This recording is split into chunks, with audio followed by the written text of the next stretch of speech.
What if I told you that the reason she seems distant, bored, even unfulfilled, isn't because she doesn't love you, but because you keep missing the mark where it matters most? Not just in the bedroom, but in the way you connect with her mind, her body, her soul. The truth is, there are 5 powerful positions women beg for, not always with words, but through silence, withdrawal, and unspoken disappointment. And yet, most men never even try them. Today, we rip the blindfold off and dive into what really ignites feminine desire, loyalty, and depth in a way you've never heard before. She may laugh with you. She may even lay beside you. But if she doesn't feel emotionally safe, she is not really there. Her heart stays locked. Her walls stay up. And no amount of gifts, dates, or bedroom acrobatics will ever unlock her deepest feminine energy until you create what most men fail to even recognize: emotional safety. It isn't about being soft. This is about being solid. Science tells us that women's brains are wired for connection. The limbic system, the emotional brain, is more developed in women than men. This isn't weakness. It has power. But it also means she senses things before you even speak. She knows when you're hiding pain, masking fear, or pretending confidence. She is not waiting for your perfection. She is begging for your honesty. Emotional safety means she can cry without being called too much. It means she can tell you her deepest fear, that she is not enough. Not pretty enough, not lovable enough. And instead of fixing it, you hold it with presence, with strength, without running. It means when she tests you, and she will, you don't explode. You don't shut down. You see the little girl inside her screaming for safety, and you stay. That is what makes her melt. That is what makes her open. Not just her body, her soul. But here is where most men fall. They think strength is domination. They think masculinity is control. But real power, the kind that makes a woman beg for your touch, your attention, your time, is the power to remain calm in her chaos. Not by suppressing her fire, but by becoming the grounding force that lets her burn, fully, wildly, without fierce illusions. In attachment theory prove this. Women with partners who provide emotional consistency and security show higher levels of trust, satisfaction, and sexual intimacy.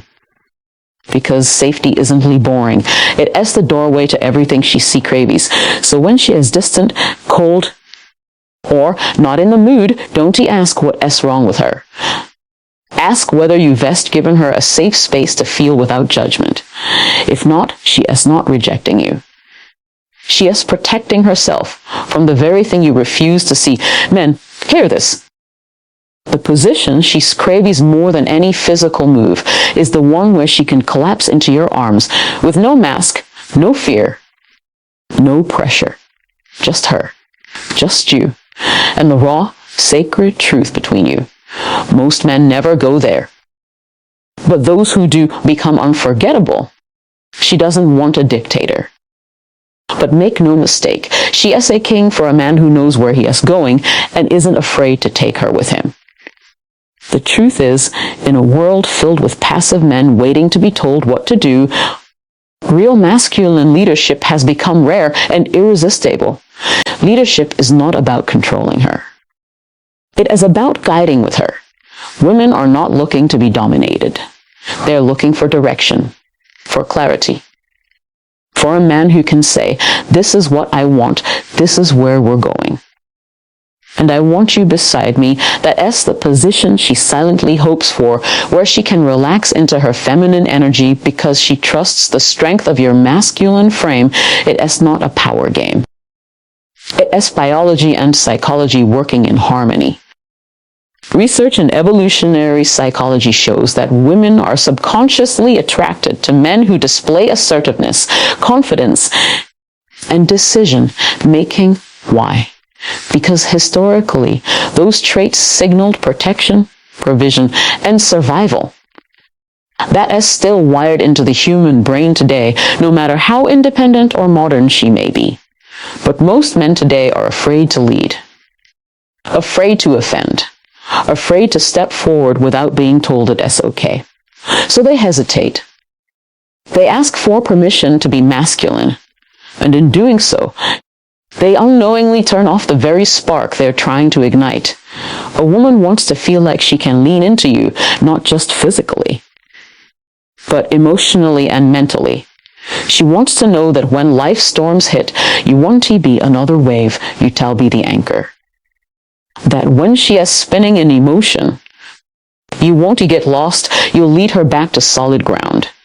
Leadership is seen in the smallest things. Planning a date without making her do all the thinking. Setting boundaries in your own life, your purpose, your time, your standards. Having a vision that excites you and being bold enough to pursue it, even if she doesn't understand it yet. That S leadership, that S magnetism, that S what wakes her up at 3 a.m. thinking about you, but here is the twist. Leadership doesn't mean speaking louder, it means being clearer. It doesn't mean pushing her around, it means showing her a path she is excited to walk with you. She wants to feel your certainty, your decisiveness, your passion, not just in words, but in how you live. When you hesitate, she feels it. When you apologize, she loses respect. When you say whatever you want too many times, she starts to feel alone, even when you're right beside her. Because leadership isn't about being in control of her. It is about being in control of yourself. When a man stands tall in his purpose, in his truth, and invites her into that vision, she chooses to follow.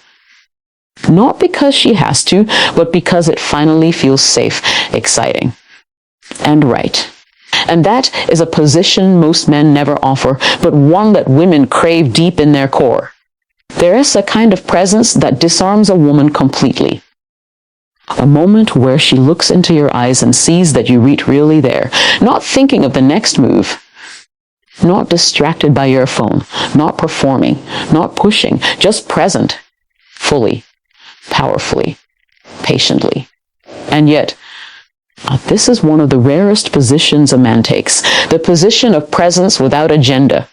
She knows when you are pretending, when you are nodding but not listening, when you touch her, but your mind is somewhere else.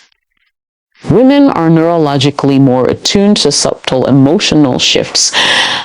A woman has mirror neurons, the part of the brain responsible for empathy and emotional recognition, fire rapidly in intimate situations. Which means she can feel when your attention is split, when your energy is off, when your intentions are calculated, and it kills her desire slowly. Not because she is needy, but because she wants truth. She doesn't just want your body in the room. She wants your soul to show up. She wants to feel seen without being used. Most men engage with women only when they want something: attention, validation, sex, relief from stress. And over time, she starts to feel like a vending machine. Insert kindness, expect reward. Say nice things, expect access. But presence without agenda, that changes everything. Imagine this: you sit beside her, no phone, no rush, no pressure. You don't try to fix her. You don't try to seduce her. You just be with her, your body relaxed, your eyes locked in, your mind undivided. That is when she starts to soften. That is when her walls begin to melt. That is when she feels something she may not have felt in years, safe enough to surrender. Because when a woman feels deeply seen without being pursued or pressured, it awakens her deepest longing to be cherished, not chased, to be chosen, not conquered. This kind of presence is spiritual. It heals wounds no words can reach. It tells her, you are enough right now without needing to do anything, and in return, she gives something most men never experience, her full, open, unguarded self, but you can't fake it. You can't pause your distractions for 2 minutes and expect magic. You must train your mind to arrive not with performance, but with stillness. Meditation, self-awareness, discipline, they all prepare you for this moment. Because presence isn't passive. It is a powerful act of devotion. And when she feels it, not a glance, but your gaze, not a touch, but your attention, not a script, but your truth, she blooms. Not because of what you do, but because of who you are in that sacred space with her. So if you Ree's wondering why intimacy feels shallow, why she's there but distant, ask yourself, have you ever given her your presence without asking for anything in return? If not, you've never truly met her, and she is still waiting. Their SLI most men are raised with, that emotions make you weak, that vulnerability is feminine, and that being a real man means never letting anyone see you break. But here is the truth that shocks many. Women ache to see the real you, not the mask, not the performance, the real you, and the position they silently beg for. But most men avoid is the position of vulnerable masculinity. You've been told to man up, to never cry, to stay strong, but strength without softness becomes stone. And no woman can connect with a statue. Real masculine power isn't in how hard you can be, it is in how deeply you're willing to feel and still stand. Psychologists have proven that emotional vulnerability builds intimacy faster than any physical act. Why? Because it invites trust. When you open up about your fears, your failures, your dreams without shame, without fear of judgment, you create a sacred space where she can do the same. And that is where love breathes. Women don't want a man who is emotionless. They want a man who can hold his emotions, not drown in them, not bury them, but hold them. A man who can say, I'm struggling, but I am here. A man who can cry without crumbling. A man who can share his insecurities without